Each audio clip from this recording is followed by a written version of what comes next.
কত সুন্দর এগুলো, গোল্ডেনটা দেখেন কত সুন্দর কাজ করা থাকবে ইনশাআল্লাহ। হ্যাঁ, এগুলো মাত্র 1000 টাকা, 4 কুচির এক পিস। এই একটা আছে, তারপরে একটা আছে, তারপরে এর একটা আছে, হিউজ পরিমাণ কালার আছে, ডিজাইন আছে। যারা আবার আমাদের কাছ থেকে মোটা পর্দা নিতে চান ইনশাআল্লাহ, ডিজাইন করা নিতে চান, আমাদের কাছ থেকে ডিজাইনটা পাওয়া যাবেন ইনশাআল্লাহ। প্যাকেজ দিচ্ছি এই ডিজাইনের মধ্যে, আমরা অফারও দিয়ে দিচ্ছি খুবই চমৎকার ডাইনিং এ বা ডাইনিং ড্রয়িং এর মাঝখানে যারা ইউজ করেন, জানলার মধ্যে আপনার রাজকীয় বাড়ি করছেন, একটা ডিজাইন করবেন, খুঁজে পাচ্ছেন না, আমাদের কাছ থেকে ডিজাইনটা আপনারা নিতে পারবেন ইনশাআল্লাহ। এটা এক জানলা পড়বো 12,000 টাকা, ঠিক আছে? আচ্ছা, মানে পুরো সেট, পুরো এই পর্দাটা যেভাবে আছে এইভাবে সেম 12,000 টাকা আসবে। আচ্ছা কমপ্লিট একবার আপনি শুধু বাসায় নিয়ে ঝুলাবেন। আমরা দুইটা ডিজাইন করছি, এই একটা কাপড় ডিজাইন আছে, আচ্ছা আচ্ছা, এটাও করছি ইনশাআল্লাহ আমরা।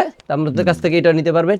এটা পড়বে অনলি আপনার 10,000 টাকা। 10,000 আর জি, 12,000, ওটা 12,000 টাকা, এটা 10,000 টাকা। দুটোই ব্ল্যাক আউট, রোদ্র আলো একটা 1 ফুট আসবে না। আমাদের এগুলো হিউজ পরিমাণে কালার আছে, ডিজাইন আছে। এই যে এগুলো আছে ইনশাআল্লাহ 1600 টাকার মধ্যে। যারা নিতে চায় আমাদের কাছ থেকে এই পর্দাগুলো মাত্র অনলি 1600 টাকা দিয়ে পাওয়া যাবে ইনশাআল্লাহ। হ্যাঁ, এই যে এগুলো আছে মাত্র অনলি 2,000 টাকা। 2,000 টাকা। এই একটা আছে 2,000 টাকার মধ্যে, ঠিক আছে? হিউজ পরিমাণে কালার আছে। এটা আছে 1600 টাকার মধ্যে, শার্টিং এর মধ্যে খুবই চমৎকার। এটার মধ্যে দুইটা কালার দিচ্ছি, একটা কালার, তারপর এর একটা কালার। হ্যাঁ, খুবই চমৎকার। আর মোটা পর্দা নিতে চাইলে আমাদের এই পাশে মোটা পর্দা আছে।